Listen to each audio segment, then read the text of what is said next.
स्वयं भगवान ने भी जब जन्म लिए तो यहाँ तो गोकुल में आगे ब्रज में आने के बाद छठे दिन जो है छठी माता की जो पूजा होते हैं तो भगवान के सामने छठी माता उपस्थित होती है। प्रभु मैं आपके लिए क्या लिखूं? तो बोले मैं जैसे जैसे बोलता हूं तुम वैसे वैसे लिखते जाओ। और भगवान बोलते गए और छठी माता उनके लिखते गए, कपाल लिखन कपाल में लिखते जाते हैं। तो ऐसा तो जो जगत के स्वामी हैं वही कर सकते हैं और हमारे लिए तो ऐसा हो ही नहीं सकता। तो इसीलिए वो जगत गुरु है और हम क्या है? हम उनके शिष्य है, मतलब हम उनके जानने वाले हैं, हमको जानने की इच्छा में प्रवृत्त होने वाले। जगत गुरु भी कितने प्रकार के हैं? जगत गुरु दो प्रकार के हैं। इसलिए आजकल कोई भी जगत गुरु लगा देता है, सब जगत गुरु नहीं हो सकते हैं। जगत गुरु जो है कृष्णम वंदे जगत गुरु, भगवान स्वयं जगत गुरु है। क्यों? क्योंकि जगत गुरु उसको कहते हैं जो इस संसार में जो है प्रणम्य है और नमन्य है और मतलब उनके हर जीव के कल्याण के लिए जो है उपस्थित हुआ है और वह सर्वमान्य है, उनको भी जगत गुरु कहते हैं। दूसरा जो जगत के स्वामी है और इन समस्त माया के अधिपति है, उनको भी जगत गुरु कहते हैं। तो ये दोनों ही बात घटित होती है भगवान में। वो स्वयं वह वंदनीय है, नमनीय है और सबके कल्याण के लिए अवतार भी लेते हैं, इसलिए वह जगत गुरु है। दूसरा वह जगत के स्वामी है और मायाधिपति है, इसलिए भी वह जगत गुरु है। लेकिन मनुष्य में जैसे हमारे आदि जगत गुरु भगवान शंकराचार्य, उन्हीं को ही जगत गुरु के रूप में मान्य थे। इसलिए मान्य है कि जब वो आदि गुरु जगत शंकराचार्य महाराज जो हमारे पीछे हैं, वह जब इस संसार में अवतीर्ण हुए थे, साक्षात शंकर के अवतार मानते हैं उनको, तो वह जब अपने ज्ञान से विचक्षण स्वरूप उनका था, अपने ज्ञान से बड़े विद्वान भी उनके सामने झुक जाते थे और कम उम्र थे, मतलब 16 वर्ष की उम्र में भी उनके सामने बड़े से बड़े विद्वान भी झुकना पड़ता था, तो सबके लिए वंदनीय थे। इसलिए उनको जगत गुरु उपाधि दिया गया था। और आदि गुरु जगत शंकराचार्य जो है वो तो उनकी जीवनी बड़ी विचित्र है और बड़े अलौकिक पुरुष थे। उन्होंने अपने जीवन में अनेक प्रकार के ऐसे अलौकिक कार्य किए हैं जो सामान्य मनुष्य के लिए संभव नहीं है, इसलिए उनको अवतार माना जाता है। तो वह तो 8 वर्ष की अवस्था में ही समस्त वेद कंठस्थ कर लेते हैं और 8 वर्ष की आयु में ही वह गृह त्याग करके संन्यास लेते हैं। तो वो गृह त्याग, वैसे तो उनके जन्म बड़े साधना बड़ी तपस्या से हुई थी। उनकी जो माता, ये उनका नाम जो है क्या, वैसे तो उनका सुभद्रा नाम बोल देते हैं लेकिन सुभद्रा नहीं है। और उनके जो पिताजी थे वो शिवगुरु थे, वैसे उनका नाम पराम्बा भी बोलते हैं, अम्बा के नाम से प्रसिद्ध है पराम्बा। तो ये शिवगुरु और पराम्बा ये दोनों जो है पति पत्नी के रूप में थे, लेकिन उनके कई साल हो गए लेकिन संतान नहीं हुई। लेकिन भगवान शिव के बड़े उपासक थे, उन्होंने उपासना करते करते करते फिर उनको जो है जीवन में एक बार इस प्रकार संतान की प्राप्ति की इच्छा से भगवान प्रकट हुए। तो बोले कि हमको किसी भी तरह से, तो उन्होंने भगवान ने बोले दो, अगर तुमको संतान प्राप्त करना है तो मेरे 2 बात आपको सुनना पड़ेगा। क्या है ना, तुम ऐसा संतान एक ही प्राप्त कर सकते हो जो अनेक प्रकार के आयु, मतलब बहुत सारे आयु उसको प्राप्त होगा, अनेक प्रकार के भोग प्राप्त होगा, अनेक प्रकार के उसको सांसारिक वस्तु प्राप्त होगी और वह उत्तम संतान होगा। ऐसा संतान चाहते हो, या कम आयु वाला ज्ञानी श्रेष्ठ और परम भक्त और परम विद्वान ऐसा संतान चाहते हो? तो माता पिता ने कहा हमको तो वही संतान चाहिए जो हमारे लिए श्रेष्ठ हो। तो भले ही उसका आयु कम हो लेकिन हमको ऐसा ही योगी और एक परम विद्वान संतान चाहिए। तो भगवान उनको तथास्तु कह करके चले गए और कालांतर में वही जो है शंकर नाम से प्रसिद्ध होकर के जन्म लिए। और वह शंकर बाल्यकाल से उनका विचक्षण बुद्धि है। उनके सामने बड़े से बड़ा व्यक्ति भी जो है उनकी बुद्धि से हार जाता था, मतलब उनके सामने बोल नहीं सकता था। फिर भी समय आने पर जब उनको पता चला कि अब यहाँ घर से विदा लेना है, क्योंकि यहाँ तो मैं परिवार के लिए नहीं आया था, यहाँ तो जगत के कल्याण के लिए आया हूँ, इसलिए जगत के उद्देश्य से मुझे जाना ही पड़ेगा। भगवान जैसे जन्म लेते हैं वो केवल एक के लिए थोड़ी जन्म लेते हैं, वो तो जो उनके जिसका उद्धार करना है, जिसका उनका कल्याण करना है, सबके लिए जन्म अवतार लेते हैं। ऐसे ही शंकर जो है वह बाल्यकाल से ही उनका अद्भुत ज्ञान और अद्भुत विद्या देख करके सब स्तंभित हो जाते हैं। उसके बाद 8 वर्ष की आयु में जब उनको आकाशवाणी हुई कि आपको जो है गृह त्याग करके जाना है, तब उन्होंने माता से आज्ञा ली। माता कहाँ आज्ञा देने वाली थी, पिता तो परलोक जा चुके थे, केवल माता ही थी। माता आज्ञा देने वाली नहीं थी, उनका तो पुत्र मोह था ही। तो इन्होंने एक अपना लीला शुरू कर दी। तो एक बार दोनों ही माँ बेटे नदी में स्नान करने के लिए जाते हैं, और वहां जाकर के नदी में जैसे ही वो शंकर स्नान करने के लिए जाते हैं, तो वो ग्राह जो है उनको पकड़ लेता है, मगरमच्छ पकड़ लेता है। तो वहां पर वो चिल्लाना शुरू करते हैं। माँ जो है बड़ा विकल हो रही है, दुखी हो रही है, अब करे क्या, रोने लगी। तो बोले कि देखो माँ, एक बात पर ये मगर मुझे छोड़ सकता है, अगर तुम मुझे संन्यास लेने के लिए आज्ञा दोगी तो ये मगर मुझे छोड़ देगा। तो माँ होती है, बोला कोई बात नहीं, तुम्हारा कुछ भी करो, लेकिन मगर छोड़ना चाहिए, मैं आज्ञा देती हूँ। तब उन्होंने आज्ञा देते ही जो है अपने लीला को समाप्त कर दी। बोला शंकराचार्य भगवान की। तो वैसे उन्होंने फिर नदी से आते हैं, तो माँ से आज्ञा लेकर के जैसे ही जाने के लिए उद्यत होते हैं, तो वहां पर माँ कहती है कि बस एक बात मुझे ध्यान रखना है कि मेरा जब अंतिम समय हो जाए तो तुम मुझे आकर के जरूर दर्शन दोगे, भले ही तुम संसार के कल्याण करो, लेकिन अंतिम समय में मुझे दर्शन देना है। अब ये आचार्य तो आचार्य भगवान स्वयं जो है शंकर अंत में जाते भी है। तो यहाँ से फिर 8 वर्ष की आयु में वह घर त्याग करके आ जाते हैं और यहाँ नर्मदा के किनारे पहुंचते हैं। और यहाँ उनके ही गुरु गोविंद पादाचार्य से वहां फिर वह दीक्षा आदि लेते हैं, और वहां उनके गुरु के सामने रह करके अनेक प्रकार के विद्या प्राप्ति करते हैं। फिर यहीं पर अनेक साधना भी करते हैं। एक बार तो नर्मदा जी को ही अपने कमंडल में भर लिए थे। हाँ, ऐसे गुरु एक बार उनके गुरु जी से ध्यान कर रहे थे, नर्मदा जी जो है उस समय जो है बड़ा तेजी से बहने लगी, और इतना पानी आ गया कि गुरु के जो है पास पहुंचने लगे। अब उन्होंने सोचा गुरु के ध्यान में किसी प्रकार का विघ्न नहीं होनी चाहिए, इसलिए उन्होंने सोचा, योग शक्ति तो उनके पास था ही, तो उन्होंने बोले कि आप ऐसा नहीं कर सकती। फिर भी नर्मदा जी नहीं मानी। तो भगवान बोले देखो, मैं अपने योग शक्ति का फिर प्रयोग करना पड़ेगा। तो उन्होंने फिर प्रयोग करके और सारा जो है जल को उसमें कमंडल में भर लिए, और नर्मदा जी वहीं शांत हो गई। तो फिर बाद में फिर गुरु जी जब उनके ध्यान खोलते हैं, बोले अरे भाई ऐसा कैसे, ना गुरु जी आपके जो है इसमें विघ्न ना हो इसलिए मैंने ऐसा किया। अरे भाई तुम्हारे जैसे शिष्य तो मिलना बड़ी कठिन है, गुरु के जो है इतनी सेवा की जो है तुमने अपने शक्ति के, तो इसमें उस शक्ति का संचालन करके फिर नर्मदा जी को फिर अपने रास्ते पर छोड़ देते हैं।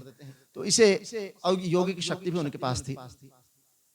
और 8 वर्ष की आयु में वह फिर जाकर के वहाँ नर्मदाष्टक तो उसी समय उन्होंने रचना भी की थी उनके प्रसन्न करने के लिए भगवती को। फिर काशी में जाते हैं, काशी में वहां पर अनेक प्रकार के विद्या अध्ययन करके अनेक विद्वानों से शास्त्रार्थ करते हैं। फिर शास्त्रार्थ करके फिर वहां पर सारे विद्वानों को पराजित करते हैं। फिर वहां काशी में उनको सर्वमान्य होता है, वहीं से उनको जगतगुरु की उत्पाद भी मिलती है। हाँ?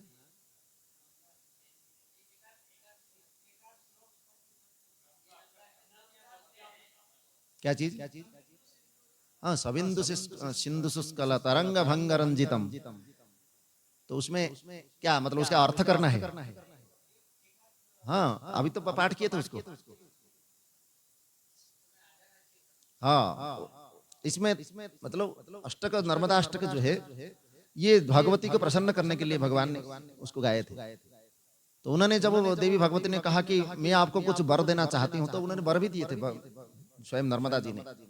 उनको वर दिए थे कि आपको कभी भी अपने जीवन में किसी प्रकार की अन्न जल और किसी प्रकार की विद्या की कमी नहीं रहेगी, आपको हमेशा ये प्राप्त होता रहेगा।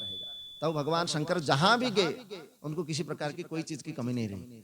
और उनके जो शिष्य, 4 शिष्य थे, वो चारों शिष्य भी उनके पीछे पीछे और वही भिक्षा करके लाते थे और उनकी भिक्षा की कभी कमी नहीं हुई।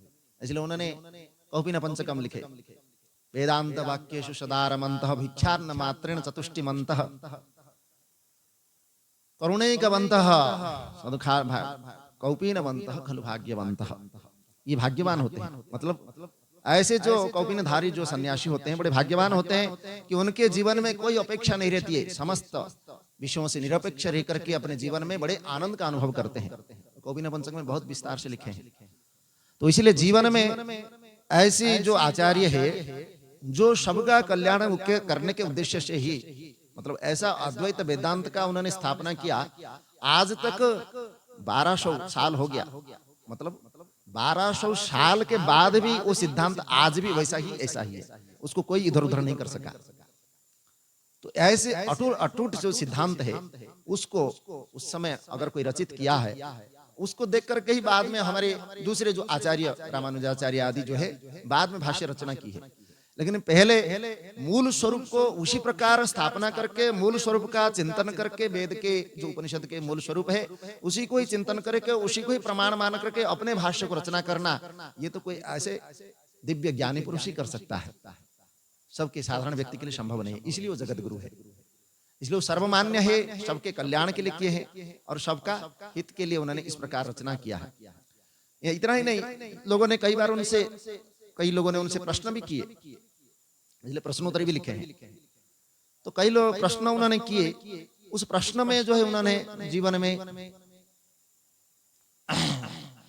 बताए थे। किसी ने पूछा उनको कि आप तो अद्वैत सिद्धांत के प्रणेता है, तो फिर आप इस प्रकार वेद में जो अनेक प्रकार के देवी देव आदि का जो है वहां स्तुति किया गया है, पूजना किया गया है, उसका फिर कैसे आप प्रतिपादन करेंगे? तो उसको लक्ष्य करके उन्होंने अनेक, मतलब जितने भी हमारे पंचदेवी देवता है उस सब की उन्होंने फिर स्तुति रचना कर दी। आप उनके रचना में देखेंगे तो सबकी उनकी स्तुति है, देवी की स्तुति है, गणेश जी की स्तुति है। गणेश जी का भी कभी हम स्तुति फिर पाठ करेंगे, इसमें है उसका, हम शाम को जो हर दिन पाठ करते हैं। तो ये गणेश जी के भी स्तुति उन्होंने लिखे हैं, गणेश अष्टक। फिर हमारे देवी के जो देवी अपराध क्षमापन स्तोत्रम, उसमें फिर भगवान के तो अनेक प्रकार के भगवान शंकर के ये जो हमारे लिंगाष्टक के हैं। फिर हमारे जो उसमें लिखा गया है माँ शिव मानस पूजा, वेद सार शिवस्तव और अनेक ऐसी, फिर हमारा शिव अपराध क्षमापन स्तोत्र, उसका इत्यादि अनेक प्रकार के स्तोत्र लिखे हैं। वैसे भगवान विष्णु के भी लिखे हैं, वो जो है अच्युताष्टकम, और भी हमारे ऐसे कई उनके नारायण वर्णमाला है, उसमें कई प्रकार के भगवान के मतलब नारायण के बारे में भी लिखे हैं। फिर भगवान सूर्य के विषय में भी लिखे हैं, सूर्याष्टक, फिर सूर्यस्तव, फिर सूर्य मंगलम इत्यादि अनेक प्रकार का उनके रचना है। तो ये जो पंचदेव है उन पंचदेव की उपासना को उन्होंने स्थापना किया और उसी के माध्यम से आज भी उस पंचदेव की उपासना हम कर रहे हैं। इसलिए उन वैदिक मत का स्थापना करने के लिए उन्होंने अनेक प्रकार के प्रयत्न करके फिर हमारे वैदिक धर्म का जो लोप हो चुका था और धीरे धीरे निम्न की गति की ओर चल रहा था, उनको उन्होंने उद्धार करके उस समय फिर उसकी स्थापना किया। इसलिए वो जगत गुरु है। तो इसलिए जगत गुरु जो है हर कोई नहीं हो सकता है, वो तो वैसे ही उनका जीवन है और वैसे ही उनका सबके लिए नमनीय है, सबके लिए प्रणम्य है। और जो सर्वमान्य है, विद्वान भी मूर्ख भी कोई भी जो है उनको मानता है, उसी को जगत गुरु कहते हैं।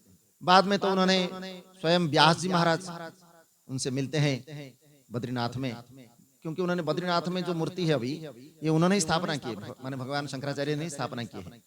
वो मूर्ति जो है वो वहां पर जो कुंड है उस कुंड में जो है चला गया था, मतलब कि पहले किसी ने खंडे उसको डाल दिया था। अब वो कुंड से निकाल करके जो तब तक कुंड है उसमें से वहाँ जो अलकनंदा है, उस अलकनंदा में कोई डाल दिए थे, तो वहां से निकाल करके फिर उन्होंने स्थापना किया। आज जो उसमें वैसे ही स्थापना है उनकी, भगवान की ध्यान मूर्ति। तो वही नर नारायण के स्वरूप में आज भी वो विद्यमान है वहाँ। तो बद्रीनाथ में फिर वहाँ व्यास जी व्यास गुफा में वहां पर मिलते हैं। वहां मिल करके फिर व्यास जी जो है उनकी इस प्रकार विचक्षण बुद्धि और विद्वता को देख करके प्रशंसा करते हैं, और उनको एक दिव्य पुरुष जान करके फिर उनको 1600 साल, मतलब 16 साल ही उनकी उम्र थी, आयु कम आयु थी उनको। फिर उन्होंने वरदान करते हैं कि 16 साल जो है फिर आपको मैं प्रदान करता हूँ। तो स्वयं वेद व्यास जी उनको 16 साल फिर प्रदान करते हैं, और उस किसी कारण बोलते हैं कि ये 16 साल जो है संपूर्ण भारतवर्ष में, उस समय भारतवर्ष छोटा नहीं था, बहुत विस्तार था, संपूर्ण भारतवर्ष में जो है आप इस प्रकार इस वैदिक धर्म का प्रचार करो। और जो पाखंडवाद है, जो अनेक प्रकार के यहाँ और दूसरे मत, और जो क्योंकि उस समय बौद्ध मत का बड़े प्रचार प्रसार था, और ये बौद्ध मत जो है अवैदिक सिद्धांत है, और पाखंडवाद का उसमें ज्यादा प्रचार प्रसार है। इसलिए आज भी उस हीनयान या महायान आदि के नाम से प्रसिद्ध जो है उनके विचारों को सुनेंगे तो आप हास्यास्पद मानेंगे। तो इसीलिए उस बौद्ध विचारों को प्रसन्नवाद उसको कहते हैं, उस प्रसन्नवाद को उन्होंने खंडन किया, और उसके बाद फिर वैदिक मत का प्रचार प्रसार करके संपूर्ण भारतवर्ष में 4 मठ स्थापना किए, और 4 मठों के 4 शिष्यों को उन्होंने प्रदान किए। तब जाकर के संपूर्ण भारतवर्ष का मंगल कामना करते हुए फिर उन्होंने वही हिमालय में केदारनाथ में फिर समाधि ली। इस प्रकार उनका ये अखंड जीवन, वैसे तो उनका अनेक और कथा है। उन्होंने फिर वो मंडन मिश्र के एक बड़े विद्वान थे, उनको किस प्रकार किए, फिर कुमारिल भट्ट के साथ उनके शास्त्रार्थ कैसे हुआ, बहुत कथा है, उसका तो कभी फिर वर्णन करेंगे। तो यहाँ तो बात हुई थी कि जगत गुरु कौन हो सकता है। जगत गुरु वही हो सकता है जो सर्वमान्य हो, तो इसलिए जगत गुरु हर कोई नहीं हो सकता है।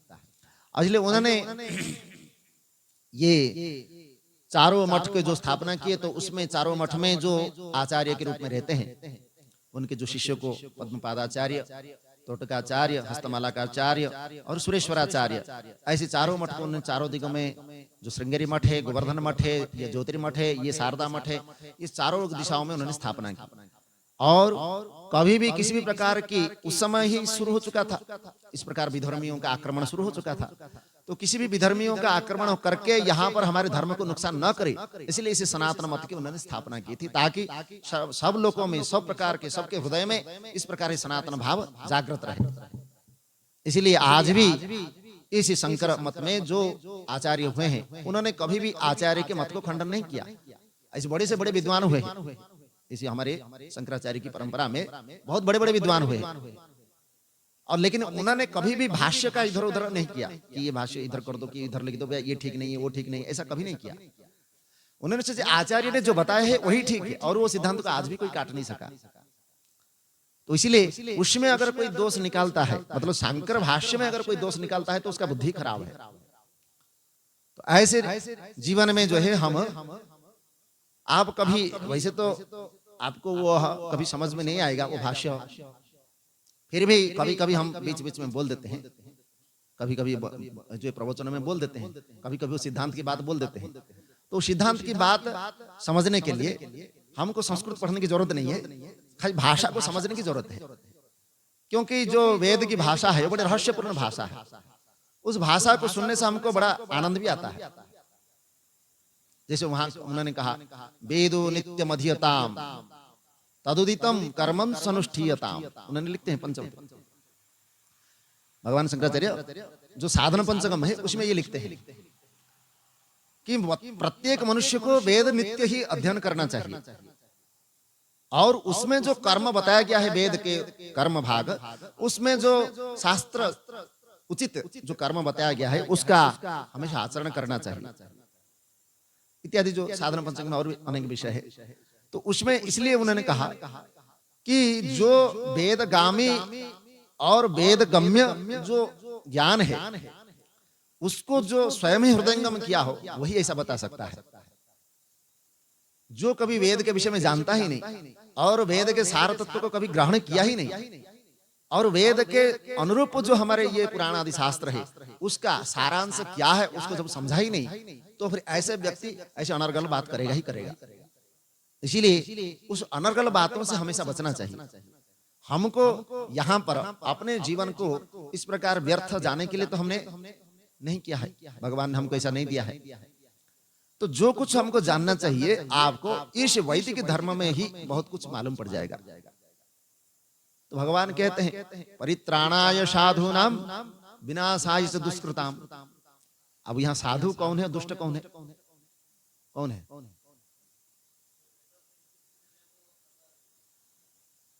नहीं, उसमें एक श्लोक है हमारे, उस श्लोक में आपको समझ में आ जाएगा।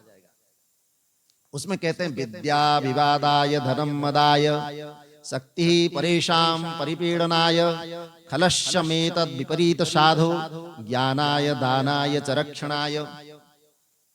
तो ये श्लोक से ही बता देते हैं। अगर हमारे पास विद्या है, हमको अनेक प्रकार के विद्या प्राप्त हुआ और उस विद्या का हमने दुरुपयोग करके विवाद के कारण बनाया और हम ही श्रेष्ठ है, दूसरा निकृष्ट है, हम ही सब कुछ है, दूसरा तो भैया तू मेरा सामने क्या बोल सकता है, ऐसा जो विद्या का विवाद करने वाला है वो दुष्ट प्रकृति का व्यक्ति है। ऐसे खल प्रकृति के व्यक्ति से कभी उलझना नहीं चाहिए। तो इसलिए विद्या विवाद के लिए नहीं होता है। तद विपरीत साधु पुरुष के लिए क्या होता है? ज्ञानाय, अर्थात दूसरों को इस प्रकार उपदेश करो, दूसरे को इस प्रकार उस विद्या का प्रदान करो जिससे उसका जीवन कल्याणमय हो और उसके जीवन में अनेक प्रकार के ज्ञान की ये जो उत्कृष्ट चिंतन है, विचार है, उसको बार बार प्राप्त हो। ऐसा साधु पुरुषों का लक्षण है। वैसे जब धन आ जाता है तो धन आने पर ऐसे व्यक्ति जो है मदांध हो जाता है और उसके जीवन में सोचता है कि मेरे समान कौन हो, अड्यो हम विजानोस्मि पुण्यस्ति सदृशो मया, मैं बड़ा धनी हूं, मैं पैसा वाला हूं, मेरे सामने क्या कहीं हो। मतलब गरीबों का वो तिरस्कार करता है, गरीबी लोगों को घृणा करता है। अरे तू क्या है, तू तो जो है कीड़े मकोड़े है मेरे सामने। ऐसे जो बोलने वाला है ऐसे होता है दुष्ट प्रकृति वाले, खल प्रकृति बोलते इसको। ऐसे व्यक्ति का कभी साथ नहीं देना चाहिए। ऐसे व्यक्ति के साथ रहेंगे तो हमारा निश्चय जीवन अनिष्ट ही अनिष्ट, पतन ही पतन होगा। तो इसलिए कहते हैं उसके विपरीत साधु पुरुष का, साधु पुरुष क्या करता है? न दानाय, उसके पास भगवान ने अगर अनेक प्रकार धन संपत्ति दिया तो दान पुण्य करता है, किसी का उपकार करता है, तो अच्छे कार्यों में लगाता है, धर्म कार्यों में लगाता है, या अपने जो आवश्यकता के अनुसार खर्च भी करता है और अतिथियों का स्वागत भी करता है। ऐसे जो लोग हैं साधु पुरुष कहते हैं। शक्ति है तो शक्ति है तो उसका भी बड़ा दंभ होता है। तो शक्ति है तो वह किसी को भी मार देगा, किसी को भी कुछ कर देगा, किसी को भी रास्ते चलते हुए किसी को भी मुक्का मार दिया, किसी को ये कर दिया, किसी को कर दिया। ये सब दुष्ट प्रकृति लोग होते हैं। किसी को कुछ भी बोल दिया तो मेरा क्या बिगाड़ सकता है। तो ऐसे व्यक्ति जो है शक्ति का दुरुपयोग करते हैं और इस व्यक्ति को दुष्ट प्रकृति बोलते हैं, खल प्रकृति होता है इसे। लेकिन जो साधु पुरुष उसका विपरीत है, रक्षणाय, अर्थात दूसरे का सुरक्षा हो, दूसरे को किसी प्रकार का अनिष्ट न हो, उसके लिए वो रक्षा करता है। शक्ति है तो, और उस शक्ति का वहीं पर वो उपयोग करता है जहां निर्बल की बहुत ताड़ना हो रही हो और दुर्बल व्यक्ति का जहां पर निरादर हो रहा हो, उस शक्ति का वहां प्रयोग करता है। भगवान भी ऐसे करते हैं। जब भक्तों की वहां पर बहुत कुछ उनके सामने समस्या या अनेक प्रकार के दुख या अनेक प्रकार के कष्ट उपस्थित होते हैं तो भगवान भी उनकी अपने दिव्य शक्ति का प्रयोग करते हैं।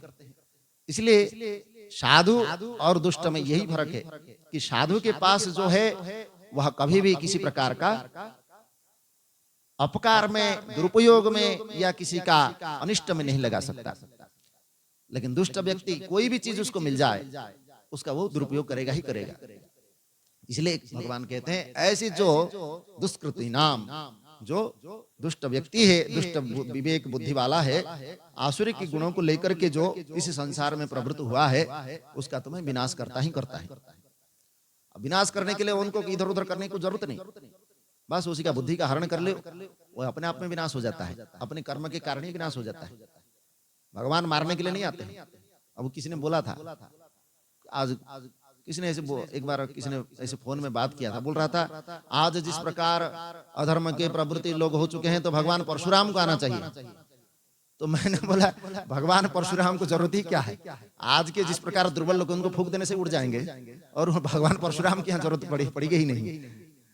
तो जीवन में जो है हमारा अकारण ही हम जो है अनेक प्रकार के विषयों को, अनेक प्रकार के ये जो कार्यों को अपने में जोड़ लेते हैं, लेकिन उसका कार्य का हमारा कोई मतलब ही नहीं। इसलिए यहां भी ये जो तारक पुत्र थे, ये तारक पुत्रों ने भी जब उनको शक्ति मिल गया, वर मिल गया कि जो है हमारे जीवन में हमने अनेक ये जो अभेद्य पूर्व प्राप्त कर लिया, ऐसा पूर्व उन्होंने बनाया जिसमें कोई भी उसको प्रवेश नहीं कर सकता, और जो प्रवेश करेगा वो भस्म हो जाएगा। इसलिए ऐसे जो तीनों स्वर्णपुर और चांदी का एक पुर बनाया, एक लौह का पुर बनाया, ऐसे तीन जो पुर बनाए, इसमें वो तीनों रहते हैं, तारकाक्ष, विद्युन्माली और कमलाक्ष। ये तीनों भाई जो है उसमें रहते हैं। अब ये तीनों में कोई भी प्रवेश नहीं कर सकता, देवता भी उसमें प्रवेश नहीं कर सकते, और दूसरा भी तो छोड़ो। तो इसमें फिर वहां उनका अभिमान हो गया, वही हुआ खल प्रकृति दुष्ट प्रकृति जिसका होगा उसको शक्ति मिलते ही उसका अभिमान हो ही जाता है। तो इसलिए उसका अभिमान हो गया, तो उन्होंने देवताओं को कष्ट देना शुरू कर दिया। परंतु देवता लोग जो है परेशान होकर के अब नहीं अमरावती को छोड़ करके भागने लगे। अब वहां करे क्या? तब वह डर के मारे भगवान शंकर के पास जाते हैं, वहां पर स्तुति करते हैं और भगवान से निवेदन करते हैं कि किसी तरह इन त्रिपुरों से हमकी रक्षा करो, नहीं तो ये तो हमारा कभी भी जीने नहीं देंगे। देवताओं को मार तो नहीं सकते, वो अमर है, इसलिए उनको, लेकिन वहां जीने नहीं देंगे ये लोग। तो इसलिए व्यक्ति अमर हो जाए तो भी उसके लिए डर है, संसार ही ऐसा है। तो इसलिए यहां पर कहते हैं कि इंद्र आदि देवता सब जाते हैं भगवान के शरण में और कहते हैं कि आप जब तक ये त्रिपुरवासी दत्ति के द्वारा जगत का विध्वंस नहीं हो जाता, तब तक आप ऐसे नीति का निर्धारण करें जिससे जगत की रक्षा हो सके, ऐसे देवताओं ने कहते हैं। तो यहाँ स्वयं उस त्रिपुर में इसलिए वो नष्ट नहीं कर सकते, भगवान कहते हैं यहाँ कि इस समय जो है यह त्रिपुराध्यक्ष पुण्यवान है, अर्थात उस तीनों पुरों में पुण्य का आचरण किया जा रहा है। वहां पर ऐसा नहीं कि पाप का आचरण किया जाता है। अगर वो लोग पाप का आचरण करते, अधर्म का आचरण करते, तब को उनको नष्ट किया जा सकता था। लेकिन वो तीनों पुरों में रहने वाले जो भी पुरवासी और जो उसके अध्यक्ष है, वो जो है पुण्य का आचरण करते हैं, और ऐसा पुण्य के आचरण करने वाले को कोई नहीं मार सकता। वो तो पाप के आचरण करने वाले को ही मारा जा सकता है। इसीलिए मैं देवताओं के समस्त बड़ कष्टों को जानता हूं, वे दैत्य प्रबल है, देवता तथा असुर कोई भी उन्हें मारने में इस समय समर्थ नहीं है। इसलिए दानव मय सहित वे सभी तारक पुत्र भी पुण्यवान है, और त्रिपुर में रहने वाले उन सभी का वध करना ये दुसाध्य है। क्योंकि मित्रद्रोहम कथम जानन करोमि रणकर्कश, मैं तो युद्ध में अजय हूं, मुझे तो कोई पराजित नहीं कर सकता, फिर भी जानबूझ करके किस प्रकार में मित्रद्रोह का आचरण करूं, अर्थात जो मेरा ही पूजा कर रहा है, मेरा ही आराधना कर रहा है, उसको ही मैं कैसे मार सकता हूं। तो इसीलिए स्वयंभूत मित्रद्रोह करने में महान पाप होता है। सुहृद्रोहे महत् पापम पूर्व मुक्तम स्वयंभुवा, ऐसे मैं पहले बोला था 4 प्रकार के द्रोह होते हैं, और ये द्रोह मनुष्य को प्रायश्चित भी नहीं कर सकता। एक तो मित्रद्रोह, दूसरा विश्वासघात, तीसरा कृतघ्नता, चौथा वचन भंग। ये 4 जो दोष है, ये कभी भी मनुष्य उससे प्रायश्चित नहीं हो सकता है, उसका परिणाम उसको भोगना ही पड़ता है। तो इसलिए कह रहे हैं ये मित्रद्रोह का आचरण में किस प्रकार करूं। इसलिए ब्रह्मग्ने च सुरापे च स्तेये भग्न व्रते तथा निष्कृति विहिता सद्भिः कृतघ्ने नास्ति निष्कृति। ब्रह्म हत्या करने वाला भी हो, ये सबसे बड़ा पाप है, ब्रह्म हत्या करना, सुरापान मद्यपान करना। तो ये सुरापान करने वाला और स्तेय हिरण्यस्य सोने की चोरी करने वाला, ये सब बड़े बड़े पाप है। तथा व्रत भंग करने वाला, कोई व्रत कर रहा है, कोई अनुष्ठान कर रहा है, किसी प्रकार का कोई नियम पालन कर रहा है, ऐसा नियम और व्रत का जो भंग करने वाला है, ये बहुत बड़ा पापी होता है। तो इसलिए इन्हें सब जो महापापी है, इन सभी के लिए तो शास्त्रकारों ने प्रायश्चित बतलाया है, किंतु कृतघ्नो नास्ति निष्कृति, जो कृतघ्न है उसके लिए कोई प्रायश्चित विधान नहीं किया गया है। इसलिए कृतज्ञ का मतलब नुगरा। हाँ, मतलब हमारे लिए कोई उपकार किया और हम उसका लिए कुछ ना कुछ चोट पहुंचाए। उसने हमारे लिए बहुत अच्छा किया, बहुत हमारे लिए अच्छा सोचा, हमारे लिए अच्छे काम किया, लेकिन उसके बदले हमने उसके लिए बुरा किया, तो उसको बोलते हैं कृतघ्न। किए हुए के ऊपर हनन करना। एहसान फरामोश अंदर था। हाँ। आज की भाषा में एहसान फरामोश। ऐसा हम परामर्श तो हो सकता है, लेकिन कृतज्ञ तो हम तो स्वयं सब है। क्यों है? इसीलिए है उसमें जो हमको ये शरीर मिला है, ये ऐसे तो अपने आप नहीं मिला है। तो इसको प्राप्त करने के लिए हमने बहुत भगवान से प्रार्थना की। गर्भ में रहते हुए इससे पूर्व हमने भगवान से बहुत प्रार्थना की कि मेरा जीवन किस प्रकार इस गर्भ की यातना से, कष्टों से किसी प्रकार निवृत्त हो जाए। इस प्रकार बार बार इस गर्भ की यातना भोगना न पड़े। इस प्रकार ये जो नरक है, ये नरक को बार बार मुझे भोगना न पड़े। इसलिए हे प्रभु, हे परमेश्वर, मैं आपकी शरण में आया हूँ, मुझे इस गर्भ की नरक से निकालो। इस प्रकार माता के गर्भ में रहते हुए उसने कभी प्रार्थना की थी। तब जाकर के भगवान ने इस प्रकार देवदुर्लभ ये मनुष्य मानव शरीर को दिया, ताकि आप इस जीवन में इस नरकमय यातनाओं से, समस्त दुखों से छुटकारा पा सके। इसके लिए आपको मिला था। भगवान ने जब हमारे ऊपर इतना कृपा करके दिया और हमारे प्रार्थना को उन्होंने सुनी, फिर भी हमने उनकी प्रार्थना को अनदेखी करके हमने इस जीवन में कुछ किया ही नहीं, तो कृतज्ञ हुई कि नहीं? तो इससे पता चलता है कि हमारा जीवन किस प्रकार का है। नारायण देव की जय। तो इसीलिए कहते हैं कि शास्त्रकारों ने सबके लिए प्रायश्चित बताया, किंतु जो कृतज्ञ है उसके लिए, इसलिए हमने पहले ही बताया था कि ये चार जो हमारे अभी जो बताया, जो प्रायश्चित इसके लिए किसी का नहीं है, तो उसमें हम चारों दोष हमको लग जाता है। अगर हम भगवान का भजन नहीं करते हैं या भगवान के शरण में नहीं जाते हैं, इस संसार के विषय में फंसे रह जाते हैं, तो हमको ये चारों दोष लग जाता है। हमने भगवान को विश्वास दिलाया था कि मैं जब संसार में आऊंगा, मैं इस प्रकार किसी भी और विषयों में और बातों में न आकर के केवल आपके ही शरण में आऊंगा। इस प्रकार हमने भगवान को विश्वास दिलाया, लेकिन वो विश्वास का हमने नहीं जीत पाया, और उनको विश्वास को जो पूर्ण करना था वो नहीं किया, तो विश्वासघात दोष लगा। और हमारे ही वचन हमने भंग किया। भगवान को वचन दिया था कि मैं अब किसी प्रकार की और किसी माया के मोह में फंसूंगा ही नहीं, लेकिन फिर आकर के इस वैष्णव माया में फंस गए। तो इससे हम अपने ही वचन को भंग किया, इसलिए वचन भंग दोष हुआ। भगवान को वचन दिया था हमने। और सबसे बड़ा जो हमारा मित्र है संसार में, इससे बड़ा कोई मित्र नहीं हो सकता है यहाँ तो। और वो जो भी जितने भी मित्र है वो तो सब ऐसे ही अपने अपने यार है, वह कुछ दिन के, तो वो कभी हमारा साथ दे सकता है, कभी नहीं भी दे सकता है, और हमेशा हमारे साथ नहीं भी रह सकता है। परंतु भगवान ऐसा हमारे मित्र है जो हमारा हर समय, हर घड़ी, चाहे हम नींद में हो, चाहे जागे हुए हो, चाहे अज्ञान में हो, चाहे ज्ञान में हो, चाहे जहाँ स्वर्ग में हो, नरक में हो, जहां भी हो, वो हमारा साथ हमेशा रहते हैं। इसीलिए वो हमारा मित्र है। और मित्र है इसलिए हम उनको हमेशा सुनाते हैं। कोई हमारा नहीं सुनने वाला है, मतलब ये संसार में हमारा बात कोई नहीं सुनता है, हमारा दुख कोई नहीं सुनता है, तो हम किसको सुनाएंगे? उन्हीं को ही सुनाते हैं। ये प्रभु, मुझे तो आपको ही है, आप ही मेरा को सब कुछ है, आपके बिना तो मेरा कोई नहीं हो सकता, मेरे तो गिरिधर गोपाल दूसरा न कोई। तो ऐसा जब हमारे मन में आ जाए, तब तो भगवान हमारे दुख को सुनते हैं। आप एक बार सुना के देखो, स्वयं सूरदास जी अपनी बात को सुनाते थे, स्वयं हरिदास जी महाराज अपने भजन गा करके भगवान को सुनाते थे, भगवान बड़े प्रसन्न होते थे। तो हम भी अपने दुख को सुना सकते हैं, लेकिन दुख सुनाने के लिए नहीं होता है, उस दुख को दूर करने के लिए हमारे पास पुरुषार्थ भी है। तो उस पुरुषार्थ का भगवान कहते हैं, भाई देखो, तुम्हारे पास मैंने इतने बड़े अच्छा सुंदर शरीर दिया, तुम्हारे पास ऐसे बुद्धि दी, सब कुछ दिया, फिर भी अगर तुम अपने जीवन में कुछ नहीं कर सकते, तो इसमें मेरा जो है दोष नहीं दे सकते। मैंने तुमको सबको मौका दिया, सब प्रकार का मौका। अब तुम भोजन आने पर भी तुम हाथ नहीं हिलाओगे, तो भोजन अगर मुझे भूख लग रही बोल करके रोने से क्या फायदा? तो ऐसा हाथ हिलाना ही पड़ेगा। इसलिए पुरुषार्थ करने की तुमको स्वतंत्रता दी गई, और उस स्वतंत्रता का तुमने उपयोग नहीं किया।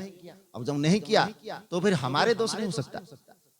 इसलिए जीवन में जब जब तुम्हारे पास इस प्रकार इस चारों दोषों को प्राप्त होंगे, तो ये तब होगा जब हमारा जीवन में हम कुछ नहीं कर सकते। इसलिए जो कुछ, भले ही हमारे यहाँ धन ना मिले, हमारे पास परिवार ना हो, कुछ भी ना हो, परंतु भगवान के आश्रय हमने एक बार ले लिया, तो फिर हम सब कुछ प्राप्त कर लिया। तो इसलिए ये जो जो कुछ प्राप्त होता है, धन हो चाहे परिवार हो, संतान हो, जमीन हो, जायदाद, जो भी कुछ है, ये तो हमारे प्रारब्ध के कर्म के अनुसार जो कुछ मिलना है मिलेगा। हम तो दूसरे के बराबर नहीं हो सकते। कोई धनी भी हो सकता है, कोई गरीब भी हो सकता है, कोई छोटे मोटे प्राप्त मैंने धन मिलकर के थोड़ा सा खुशी भी हो सकता है। इतना बहुत कुछ मिलने पर भी फिर भी हम जो लोग जो है अगर अधीर बने रहे कि मेरे तो पास कुछ भी नहीं है, कुछ भी नहीं है, मैं क्या करूं, मुझसे भगवान ने कुछ भी नहीं दिया, रोने से इससे कुछ नहीं होगा। हमारा जो प्रारब्ध में है वही मिलेगा। आज भी बहुत लोग प्रयत्न करते हैं मुझे धन मिल जाए, लेकिन सबको नहीं मिलता। इसलिए नहीं मिलता क्योंकि उसके जीवन में उतना ही लिखा है जितना मिलना है। हम सिर पीट देंगे तो भी उतना ही मिलेगा। हाँ, ऐसा हो सकता है कि आप अपने कुछ तपस्या करके, कुछ पुरुषार्थ करके, कुछ ऐसे देवी देवताओं को या किसी को वर प्राप्त करके आप कुछ प्राप्त कर लिया, वो आपका पुरुषार्थ है, वो प्रारब्ध नहीं हो सकता। प्रारब्ध में तो जो लिखा है वही मिलेगा। परंतु आपने कुछ विशेष करके कुछ प्राप्त करने की इच्छा की तो फिर आपको मिल जाएगा। वो स्वतंत्र है। आपको यहाँ क्या प्राप्त करना है, क्या नहीं करना है, किससे मिलना है, किससे नहीं मिलना है, इसमें आप स्वतंत्र है। तो इसलिए जीवन भगवान ने कर्तव्य करने के लिए, पुरुषार्थ करने के लिए आपको स्वतंत्र दिया है, लेकिन प्रारब्ध में आप स्वतंत्र नहीं है। इसमें हाँ, अगर जैसे हमारा पाप कर्म है और उस पाप कर्म का फल हमको भोगना बार बार पड़ रहा है, उसका हम प्रायश्चित करके उस पाप कर्मों को हम कम कर सकते हैं। क्योंकि प्रायश्चित करने से हमारा जीवन में क्यों कष्ट उठाना पड़ता है। प्रायश्चित ऐसा तो नहीं होता है कि आप बैठे बैठे प्रायश्चित कर लिया। कष्ट उठाना पड़ता है, कुछ तपस्या आदि, कुछ दुख सहन करना पड़ता है, कुछ खाना पीना, कुछ त्याग करना पड़ता है प्रायश्चित में। तो त्याग जब करेंगे तो आपको उस त्याग के फलस्वरूप, उस कष्ट के फलस्वरूप आपका पाप का भाग जो है कट जाता है। अब कर्म का गति बड़ी गहन है, उसमें हम जितना समझने के लिए कोशिश करेंगे उतना ही वो हमको गभीर भी अंदर जाते। कई प्रकार के कर्म है उसमें, कर्म, अकर्म, विकर्म, मिश्रित कर्म, कई प्रकार के कर्म है। तो ये सब कर्म का भाग जो है लेकर के ये जीव बार बार उसको प्राप्त होता है, जिसके कारण उसका जीवन उस कर्म के फलस्वरूप कभी तो सुख भोगता है तो कभी दुख भोगता है। ये उसका जीवन का नियम है। परंतु इस सुख और दुख या ये जीवन और मृत्यु या ये जो कर्म का जो कारण है या कर्म का जो बंधन है, इन सबसे अगर मुक्त होना चाहते हैं तो भगवान कहते हैं मेरी शरण में आओ। इसलिए कहते सर्वधर्मान परित्यज्य मामेकम शरणं व्रज अहम त्वाम मोक्षयिष्यामि सर्व पापेभ्यः, अहम त्वाम सर्व पापेभ्यः मोक्षयिष्यामि। मोक्ष जो हम दे सकते हैं, मासूच मतलब उसमें सोचने की क्या जरूरत है, आपको दुख होना ही नहीं चाहिए। तो भगवान प्रतिज्ञा करते हैं कि सब कुछ छोड़ करके मेरे पास आ जाओ, तो फिर आप दुख किस बात की है। ऐसे भगवान के बातों पर हमारा भरोसा नहीं और हमारे जीवन का हमारा कोई भरोसा नहीं। तो दोनों ही कारण में हम तो इसीलिए जीवन के ये अमूल्य जो हमारे समय है, ये अमूल्य समय को समझने के लिए हमको समस्त दोषों से निराकरण करने के लिए धर्मपूर्वक विचार करके धर्म के जो ज्ञाता है वह अवश्य ही भगवान के भक्ति को प्राप्त होते हैं। इसलिए कहते हैं ये जो असुर है ये इस प्रकार कृतज्ञ भी नहीं है और मैं इस प्रकार कृतज्ञ कैसे हो सकता हूं। भगवान कहते हैं कि जब तक वे मुझ में भक्ति रखते हैं तब तक मैं उन्हें नहीं मार सकता। तथापि आप लोग ये जो है बात को लेकर के भगवान विष्णु से ये बता सकते हैं। तो भगवान विष्णु को अगर बताएंगे तो शायद उसका कोई उपाय निकल जाए। तो वहां पर देवा कहते हैं किंबा दे त्रिप्रश्याह बदश्येव विधीयताम नो चेत काल की देव सम्मति क्रियता ध्रुवम। भगवान विष्णु भी कहते हैं ये बात सत्य है कि जहां सनातन धर्म का विद्यमान होता है वहां दुख उसी प्रकार नहीं होता है जिस प्रकार सूर्य का उदय होने पर अंधकार नहीं रहता है। इसलिए सनातन धर्म वही है जो जहां पर धर्म कर्म का जो विधि शास्त्र विधिगत वेद विधि विद्यानुसार के उसको पालन किया जाता है और वहां पर भक्ति का आचरण किया जाता है, उसको सनातन धर्म कहा जाता है। तो ये सनातन धर्म विद्यमान जहां होता है वहां पर किसी भी प्रकार की अनिष्ट नहीं हो सकता। इसलिए त्रिपुर में उन सब लोगों ने धर्म का आचरण करते हैं, इसलिए वहां त्रिपुर की नष्ट करना असंभव है। फिर भी वहां कहते हैं कि हे प्रभु आप या तो त्रिपुर का वध कीजिए, अन्यथा देवताओं को ही अकाल में मार डालिए। मतलब हमको ही नहीं तो मरना है, नहीं तो त्रिपुर का विनाश होना है। तब इति संचित्य तत्काले विष्णुना प्रभ विष्णुना ततो यज्ञासुतस्तान देव कार्याय भक्षया। भगवान विचार करके कहते हैं, भगवान विष्णु कि अक्षय यज्ञों का स्मरण उन्होंने किया। उस यज्ञ का स्मरण करते ही यज्ञ जो है प्रकट होते हैं।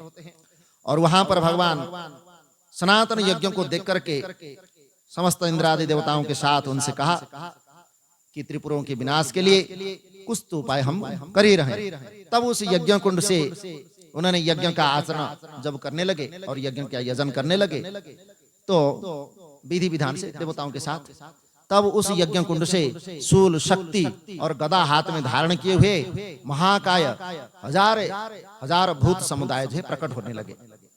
और इस प्रकार उस भूत समूह के साथ देवताओं ने भी अस्त्र धारण करके वहां पर स्वयं ये समस्त भूत कालाग्नि रुद्र के समान, काल सूर्य के समान प्रतीत होने वाले और भूत समुदाय को जब देखा तो उन्होंने कहते हैं कि तुम मेरी बात को सुनो।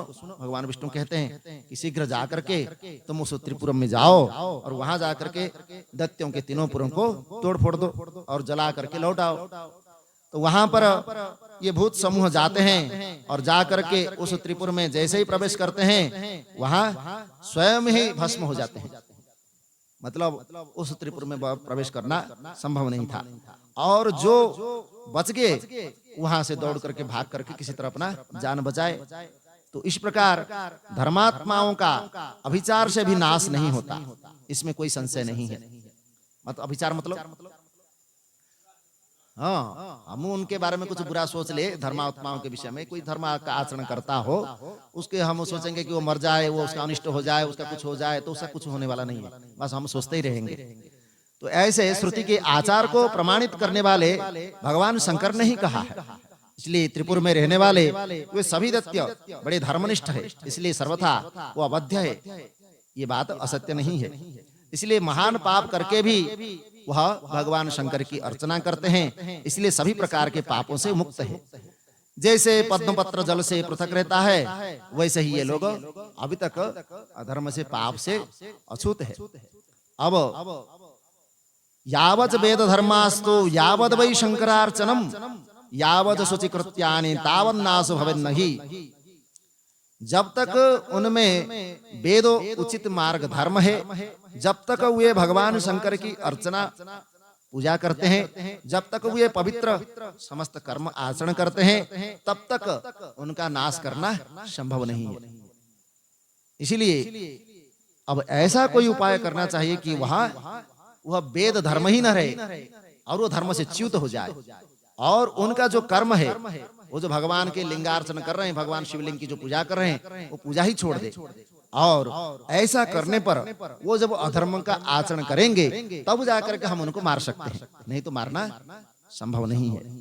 इसलिए इसके बाद त्रैलोक्य रक्षण के लिए शिव के द्वारा अधिष्ट स्वयं भगवान विष्णु जो है कहते हैं कि आप सभी लोग निश्चित रूप से घर को जाए और तावन रुद्रामखि खातन करिष्यामि समन्त्यतः, मैं बड़े यत्न से भगवान मतलब उनसे उस असुरों को किसी तरह भगवान शंकर से विमुख कर दूंगा, और जब वो भगवान शिव की शक्ति से रहित होकर के वो स्वयं जब निर्बल हो जाएंगे तब उनको भस्म कर देंगे।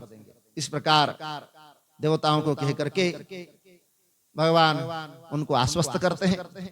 और फिर वहां आगे जो है, जो त्रिपुरवासी है, उन दैत्यों को मोहित करने के लिए भगवान विष्णु जो है एक मुनि की, एक पुरुष की उत्पत्ति करते हैं।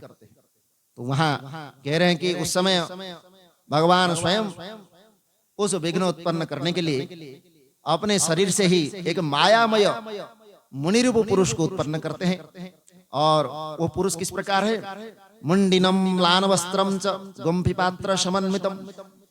वह जो पुरुष जो है उसका मूंड जो मुड़ा हुआ है, मलिन वस्त्र धारण किया हुआ है, हाथ में एक काष्ठ का पात्र लिया हुआ है, दूसरे हाथ में झाड़ू ले रखा है, और पग पग पर बुहार करता है, और हस्त परिमाणी का वस्त्र, मतलब इस छोटा सा वस्त्र जो है मुख पर लपेटा हुआ है और विकल वाणी से धर्म धर्म इस प्रकार कह रहा है।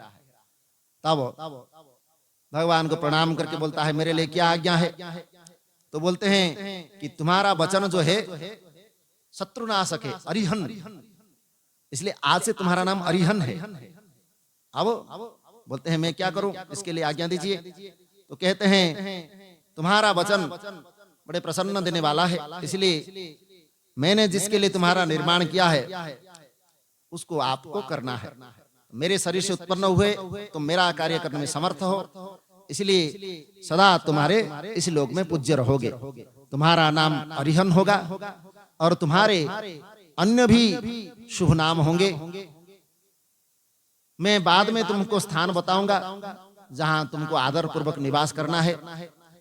तुम 16,000 श्लोक वाला एक शास्त्र जो है बनाओ और जो मायामय श्रुति और स्मृति से विरुद्ध हो, वर्णाश्रम धर्म से रहित हो, अपभ्रंश हो, शब्दों से युक्त हो, कर्मवाद पर आधारित हो और आगे चल करके उसका विस्तार होगा।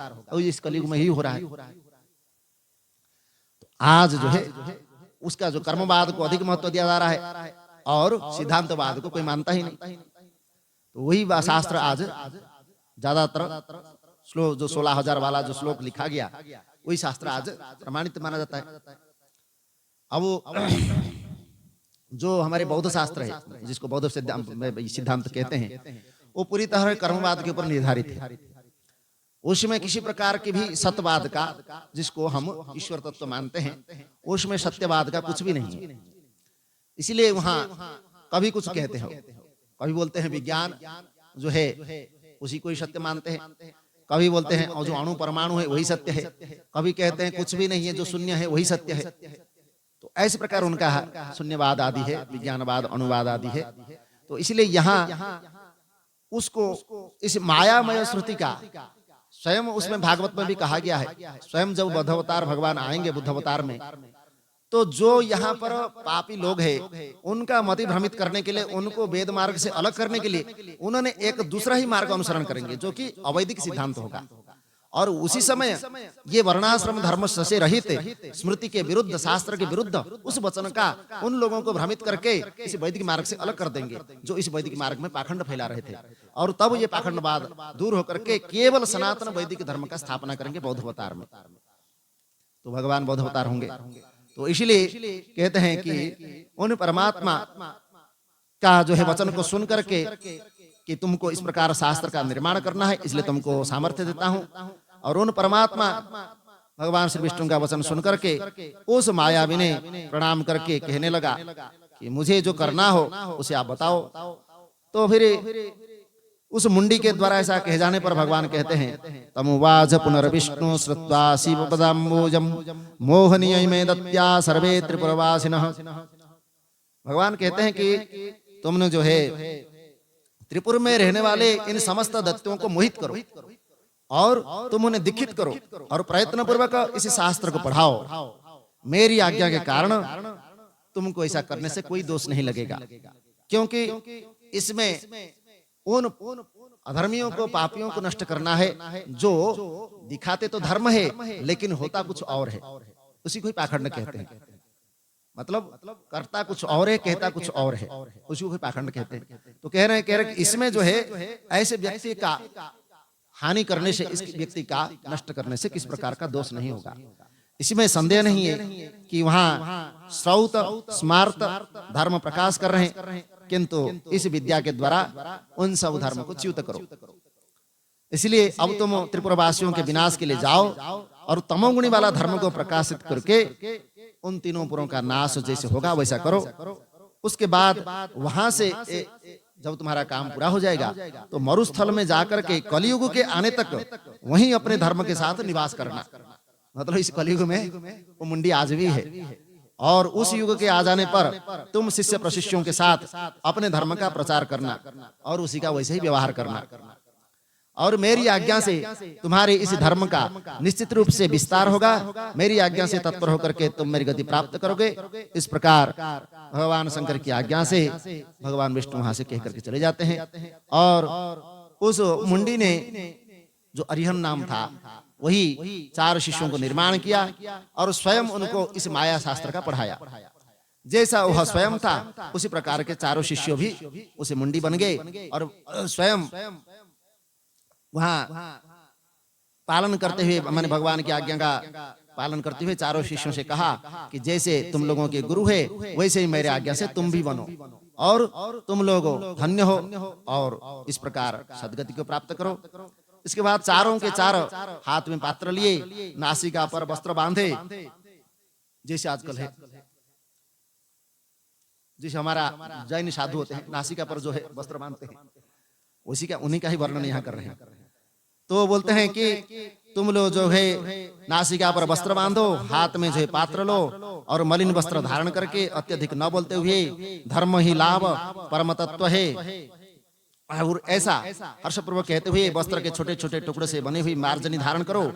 फिर मतलब हाथ में जो मार्जनी ऐसी जो उन लोग पूछते हैं, झाड़ू लगाते हैं बुहार, तो ऐसा देव मतलब कुछ कुछ हमारे जो पूर्व में जो धर्म है आज भी उसमें जीवित है।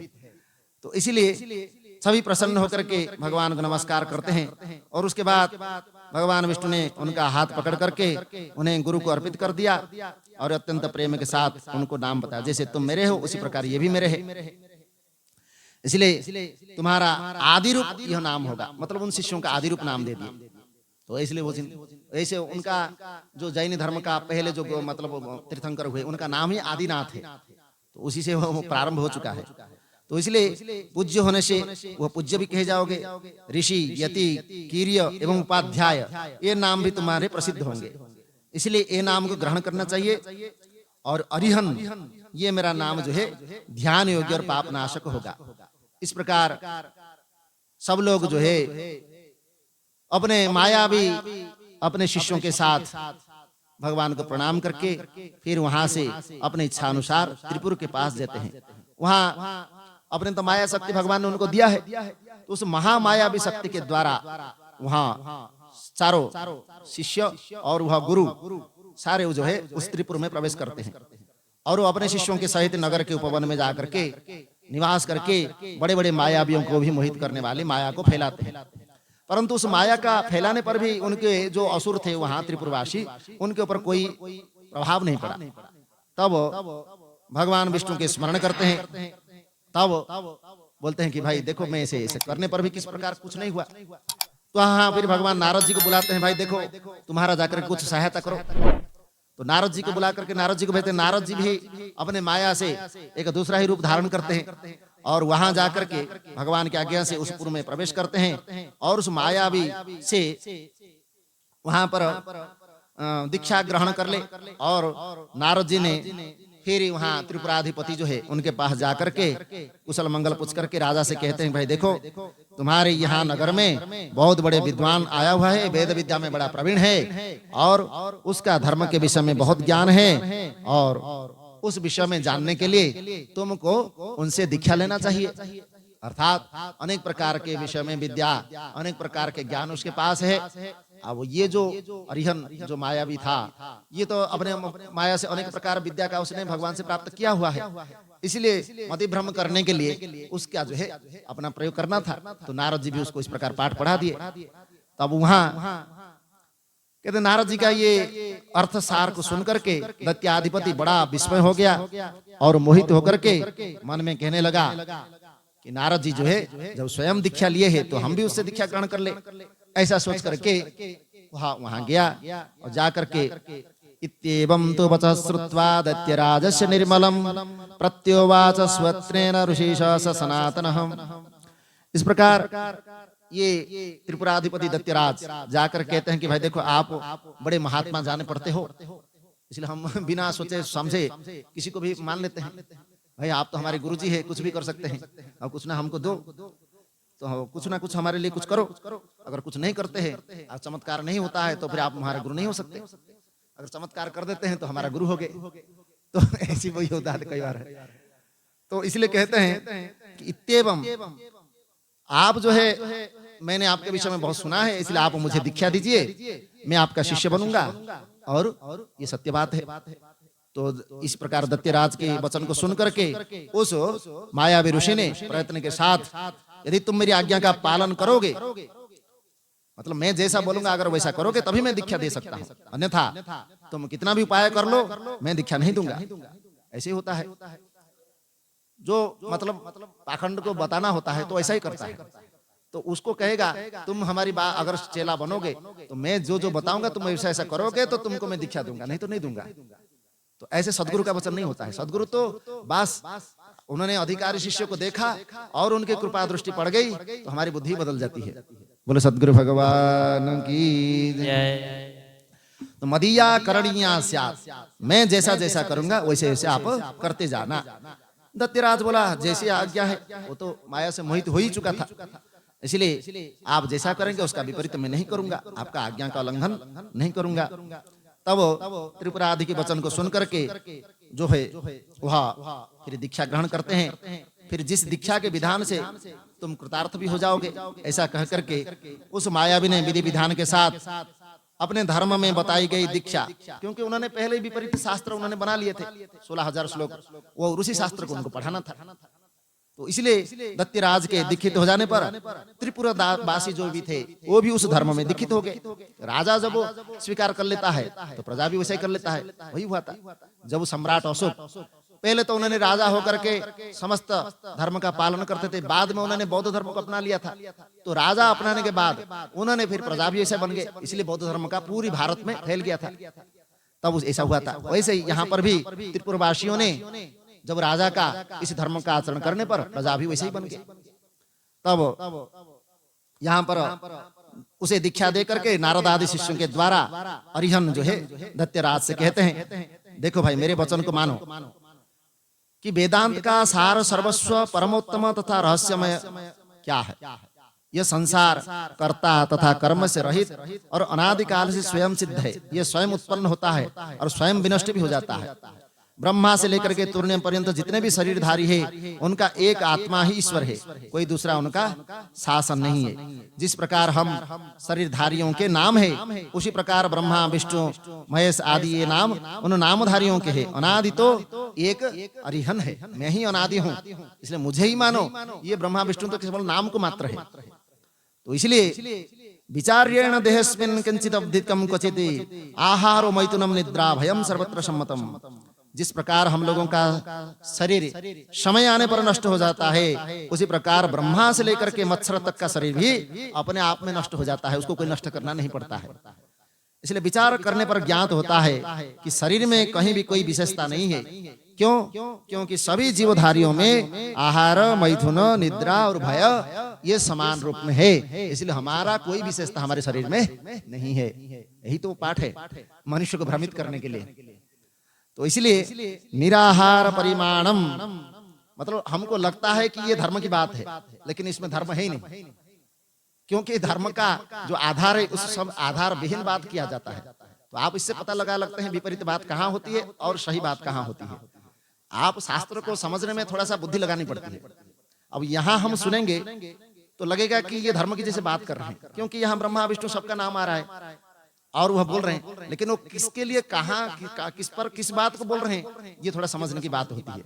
इसलिए धर्म का ज्ञान होना चाहिए। तो कहते हैं कि देखो सभी शरीरधारी निराहार रहने के उपरांत भोजन प्राप्त करने पर समान रूप से तृप्त होते हैं। कम या अधिक नहीं, मतलब सबको जैसे भोजन मिलेगा सब तृप्त होते हैं। जैसे हम जब प्यासे होते हैं तब प्रसन्नता पूर्वक जल पी करके तृप्त होते हैं, उसी प्रकार अन्य प्राणी भी तृप्त होते हैं। किसी में कोई मतलब हम सब बराबर है, समान है, इसलिए कोई न्यूनाधिक नहीं होता। रूप लावण्य से युक्त चाहे 1000 स्त्रियां क्यों न हो, किंतु वह सहवास काल में एक ही स्त्री का उपभोग संभव है। 1000 स्त्रियों के साथ वह रह नहीं सकता। इसलिए अनेक प्रकार के घोड़े चाहे 100 हो चाहे 1000 हो, किंतु चढ़ते समय एक ही घोड़ा में आप चढ़ सकते हैं।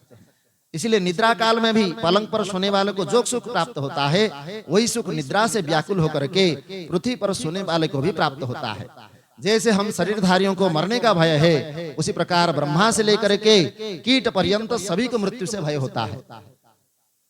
सुनने में तो बहुत अच्छा ही लगता है, लेकिन यहाँ आप कर्मवाद को यहाँ पर महत्व दिया जा रहा है। अब हमारे कोई भी किसी भी को भी हम धर्म नहीं कह सकते। धर्मो धारणात्वा धार्यते वा इति धर्म।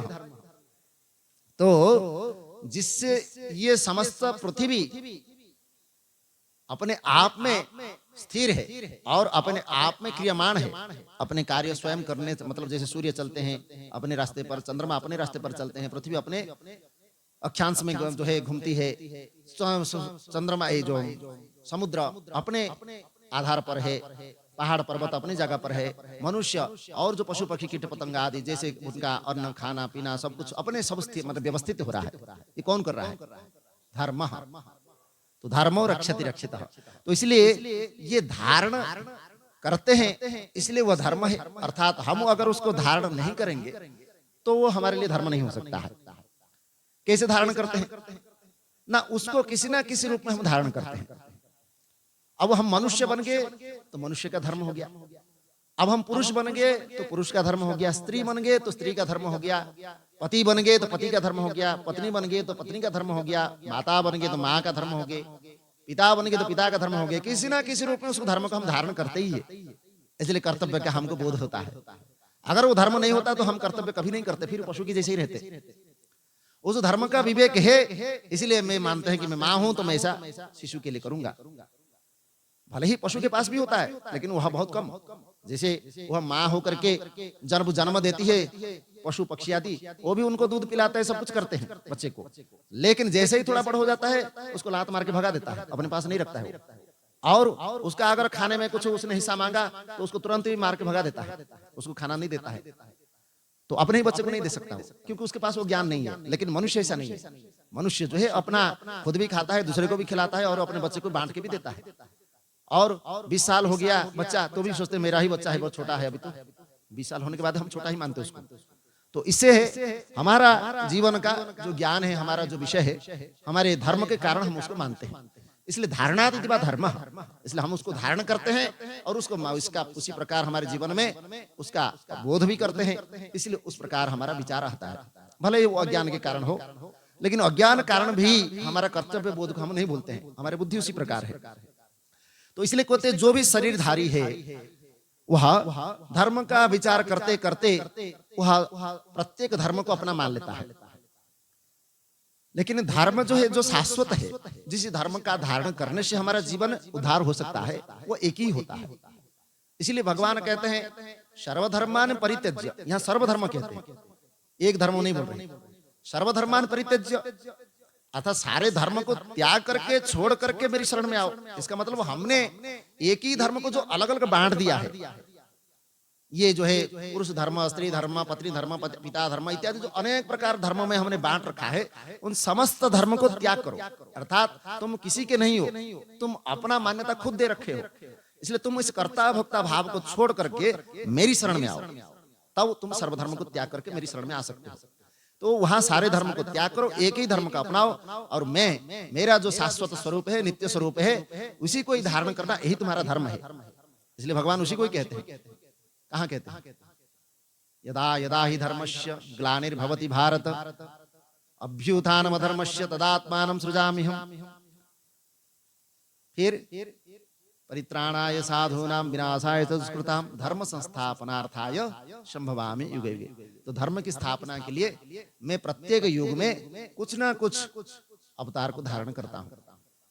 अब यहाँ तो कहते हैं कि सर्वधर्म को त्याग करके मेरी शरण में आओ, यहाँ कहते हैं मैं कि धर्म की स्थापना भी करता हूँ। ये दोनों बात विरुद्ध हुआ, बातों में विरुद्ध होता है।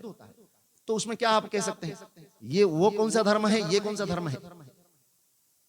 जिसको भगवान स्वयं स्थापना करते हैं, और एक दूसरा धर्म है जिसको कहते हैं छोड़ो उसको, तो उसी को ही कहते हैं। जिसी को हम धर्म मानते हैं, दिखाई देता है धर्म की तरह, लेकिन वो हमारा धर्म नहीं होता है।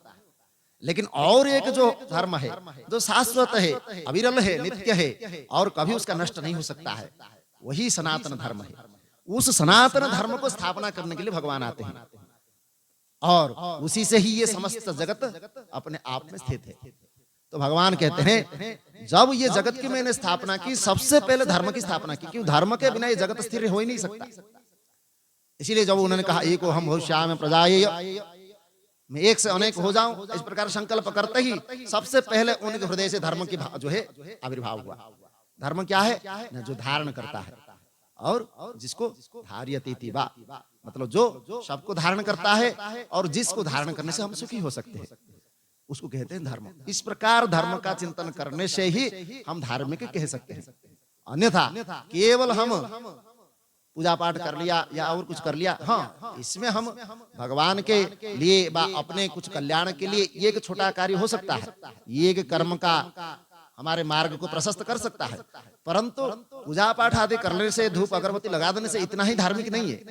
धार्मिक होने के लिए हमारे जीवन में धर्म का नित्य निरंतर शाश्वत रूप से, अविरल रूप से होना चाहिए कि हम जो शास्त्र है, जो वेद है, जो गुरु के दिया हुआ वचन है, और हमारे जीवन में उसको विवेक पूर्वक धारण करके हम उसी का ही पालन करेंगे, उसके बिना हमारा जीवन कुछ भी नहीं है। इस प्रकार विचार करना होता है धार्मिक। तब जाकर के हम धर्म की श्रेष्ठता को जान सकते हैं, क्योंकि ये धर्म का ज्ञान बहुत विस्तृत है। तो इसलिए धर्म के 10 लक्षण भी है, उस 10 लक्षणों को भी जानना चाहिए। कभी फिर इसका विस्तार से बताएंगे आपको। तो इसलिए यहाँ कहते हैं कि हम हर किसी को धर्म भी इसलिए कहते हैं, वो भी धर्म है, ये भी धर्म है, ये भी धर्म है। सब धर्म नहीं होते, धर्म एक ही होता है, और वो धर्म हमेशा शाश्वत रूप में, हमेशा वो कभी दुर्बल नहीं होता है। हम देखते हैं जैसे कहते हैं कि इस कलयुग में धर्म का तीन पाद नष्ट हो जाता है, एक ही पाद होता है। इसलिए होता है क्योंकि मनुष्य यहाँ दुर्बल होता है, मनुष्य को धर्म पालन करने में वो समर्थ नहीं होता है। इसलिए मनुष्य जो धर्म को स्वयं पालन करने में समर्थ है और धर्म की धारण करने में जो स्वयं समर्थ है, वही जब दुर्बल हो जाता है तो ये धर्म का हानि होती है। तभी कहते हैं कि इसी कलयुग में धर्म की हानि होती है और उसका एक ही पाद बच जाता है। इसलिए बच जाता है कि मनुष्य अधर्म को, पाप को जितना सहज पूर्वक स्वीकार कर लेता है, धर्म को उतना सहज पूर्वक स्वीकार नहीं कर पाता है। इसलिए मनुष्य दुर्बल है आज। अगर मनुष्य के पास, जैसे हमारे मुनि ऋषियों की बात सुनते हैं, वो कैसे उनके मतलब बात जो सत्य हो जाती थी। उन्होंने किसी को शाप दे दिया कि तुम्हारा ये हो जाएगा, हो जाता था। कैसे? उनके पास वो धर्म था, वो अपने तपस्या से अनेक प्रकार की साधनाओं से उस धर्म को प्राप्त कर लेते थे। एक पतिव्रता नारी, उसके पास क्या होता है? एक पतिव्रता धर्म होती है। इसलिए पतिव्रता नारी जो कुछ बोलती है वो हो ही जाता है। वह अगर छू देगा तो भस्म हो ही जाएगा। क्यों? उसके पास वो धर्म है। तो इसलिए धर्म का कारण ही उसकी सुरक्षा होती है, धर्मो रक्षति रक्षिता, और धर्म के कारण ही अपने आप में उस स्थिति को प्राप्त होता है, और वही हमारा नित्य शाश्वत रूप भी है। तो इसलिए यहाँ यदि बुद्धि से विचार किया जाए तो सभी यहाँ उसको उपदेश दे रहे हैं कि सभी शरीरधारी समान है, ऐसा निश्चय करके किसी जीव का हिंसा नहीं करनी चाहिए। यही कहते हैं। आप आज जो हमारे जो जैन मत है और बौद्ध मत है, दोनों यही कह रहे हैं कि किसी भी जीव की हिंसा नहीं करनी चाहिए, क्योंकि अहिंसा परमो धर्म। तो वेद भी इसी प्रकार कहता है। परंतु धर्म का जो हानि करता है, धर्म की जो नष्ट करता है, अधर्म मार्ग में चल करके प्राणियों की जो हिंसा करता है, उसको मारने में किसी प्रकार की हिंसा नहीं है, ऐसा कहा जाता है। तो इसलिए यहाँ पर इस प्रकार जीवन को मनुष्यों के प्रत्येक प्रयत्न द्वारा, सभी प्रकार के प्रयत्न द्वारा मनुष्यों को जीव पर दया करनी चाहिए। एक जीव के भी रक्षा करने से जैसे तीनों लोगों की रक्षा हो जाती है। आज वही कहते हैं, उनके जो त्रिपिटक है बौद्धों के, इसी से पूरा मत ये मिलता जुलता है। पूरा ये मत उनका त्रिपिटक में ही लिखा गया है, 3 ही सत्य है। एक तो समस्त जीव एक है और सब शरीरधारी एक है। यहाँ ईश्वर का कोई सत्ता नहीं है। ये जो जीव के आत्मा के रूप में जो है वही सब कुछ है, और ये आत्मा एक अणु के समान है, और ये अणु कभी किसी शरीर में चले जाता है, कभी किसी शरीर में चले जाता है, कभी किसी शरीर में मतलब निर्माण हो जाता है। उसका अपना कोई रूप नहीं होता है। ऐसा ये सब जो है उनका नियम है, सिद्धांत है। तो ये सिद्धांत इसी से पूरा मिलता जुलता है। अब ये कहते हैं कि जैसे तीनों लोगों की रक्षा होती है, उसी प्रकार एक जीव के मारने से त्रैलोक्य बद्ध का पाप लगता है। अर्थात ये जीव ही सब कुछ है। अगर एक जीव को आपने मार दिया तो तीनों लोगों की पाप आपको लगेगा। उसी में मतलब ये धर्म में ऐसा ही कहा जाता है, बौद्ध धर्म आदि में, और अहिंसा को इसी प्रकार उन्होंने परिभाषित किया गया है। तो इसलिए जीवों की रक्षा करनी चाहिए, हिंसा नहीं। अहिंसा सर्वश्रेष्ठ धर्म है, और आत्मा को पीड़ा पहुंचाना पाप है। दूसरों के अधीन न रहना ही मुक्ति है। मतलब किसी के अधीन नहीं रहना, अपने आप में स्वतंत्र जीवन धारण करना, यही मुक्ति है। और अभिलषित भोजन की प्राप्ति, मतलब मेरे इच्छा के अनुसार कोई भोग प्राप्त हो जाए, यही स्वर्ग है। और प्राचीन विद्वानों ने उत्तम प्रमाण के साथ ऐसा कहा, इसलिए नरक से डरने वाले मनुष्यों को हिंसा नहीं करनी चाहिए। अर्थात जो पहले ही डरा हुआ है अपने मृत्यु से और नरक से, उसको उसके प्रति क्या हिंसा करोगे? वो तो पहले ही डरा हुआ है, पहले ही मरा हुआ है, तो इसलिए उसका हिंसा नहीं करनी चाहिए। इस चराचर जगत में हिंसा के समान कोई पाप नहीं है। हिंसक नरक में जाता है, अहिंसक स्वर्ग में जाता है। ये ठीक बौद्ध और हमारे जैन धर्म में इसी बात को कहा गया है। जो हिंसा करता है वो नरक में जाता है, और जो अहिंसा करता है वही स्वर्ग में जाता है, क्योंकि उनका मुक्ति यही है। जो पुण्य के फल स्वरूप स्वर्ग आदि लोगों के प्राप्त होता है, वही सब कुछ है। और जो जिस दिन वो स्वतंत्र हो गया, मतलब अब उसका, जैसे वहां मुक्ति का स्वरूप उन्होंने बताया, क्या बताया कि अपने आप में स्वतंत्र मान लेना, अपने आप को स्वतंत्र जान लेना, दूसरे के अधीन नहीं रहना, वही मुक्ति है। तो इसलिए यहाँ संसार में अनेक प्रकार के दान है, परंतु तुच्छ फल देने वाले उन दानों से क्या लाभ? अभय दान ही सबसे बड़ा दान है। मतलब दूसरे को अभय प्रदान करना, यही सबसे बड़ा दान है। इसके समान दूसरा कोई दान नहीं है। इस प्रकार मनुष्यों ने अनेक शास्त्रों का विचार कर ऐसे लोग तथा परलोक में कल्याण के लिए 4 दानों का वर्णन किया गया है। क्या है? भीतश्चाभ भयम देयम, व्याधिश्च देव औषधम, देयम विद्यार्थिनाम विद्या, देय अन्नम क्षुधातुरे।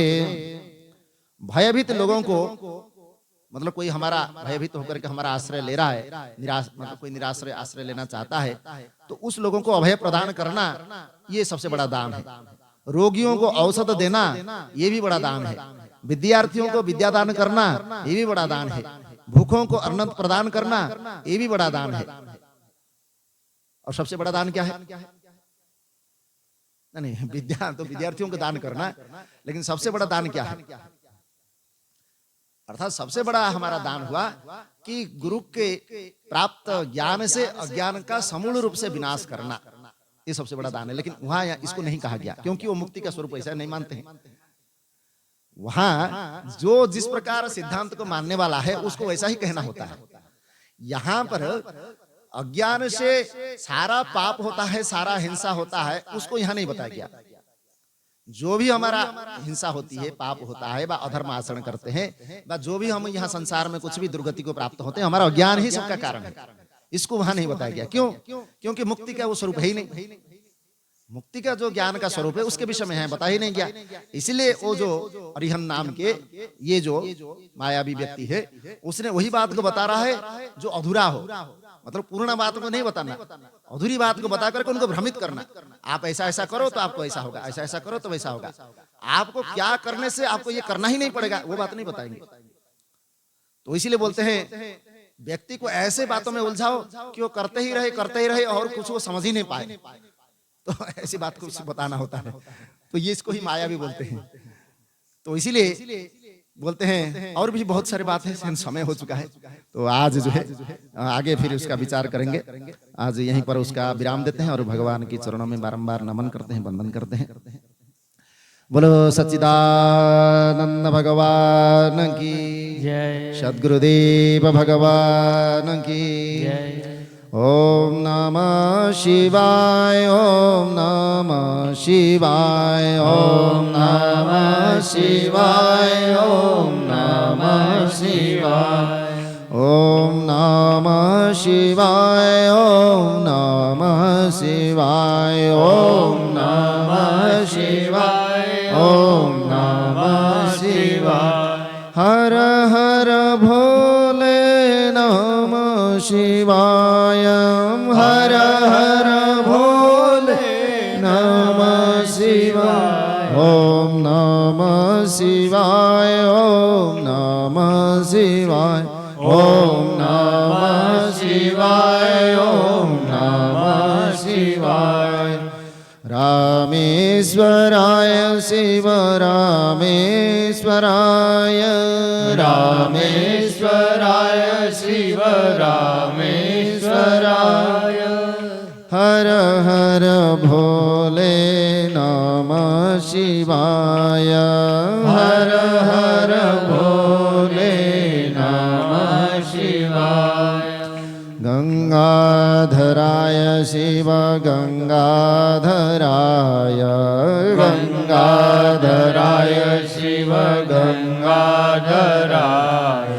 हर हर भोले नमः शिवाय हर हर भोले नमः शिवाय जटाधराय शिव जटाधराय जटाधराय शिव जटाधराय हर हर भोले नमः शिवाय हर हर भोले नमः शिवाय कृतिवासाय शिव कृतिवासाय कृतिवासाय शिव कृतिवासाय हर हर भोले नमः शिवाय हर हर भोले नमः शिवाय सीतिकंठाय शिव सीतिकंठाय सीतिकंठाय शिव सीतिकंठाय हर हर भोले नमः शिवाय हर हर भोले नमः शिवाय विश्वेश्वराय शिव विश्वेश्वराय विश्वेश्वराय शिव विश्वेश्वराय हर हर भोले नमः शिवाय हर हर भोले नमः शिवाय भूतेश्वराय शिव भूतेश्वराय भूतेश्वराय शिव भूतेश्वराय हर हर भोले नमः शिवाय हर हर भोले नमः शिवाय ओम नमः शिवाय ओम नमः शिवाय ओम नमः शिवाय ओम नमः शिवाय हर हर भोले नमः शिवाय हर हर भोले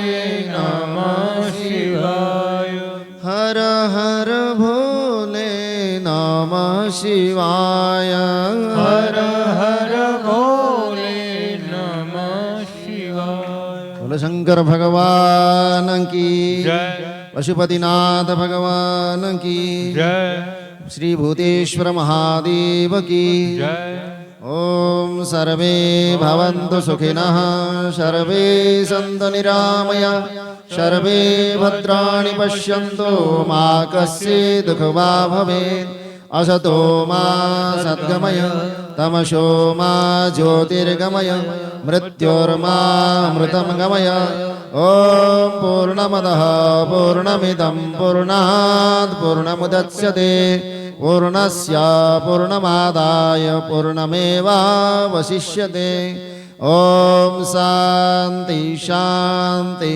शांति और मन की शांति और जीवन में समस्त रोगों की निवृत्ति के लिए महामृत्युंजय मंत्र का उच्चारण करें।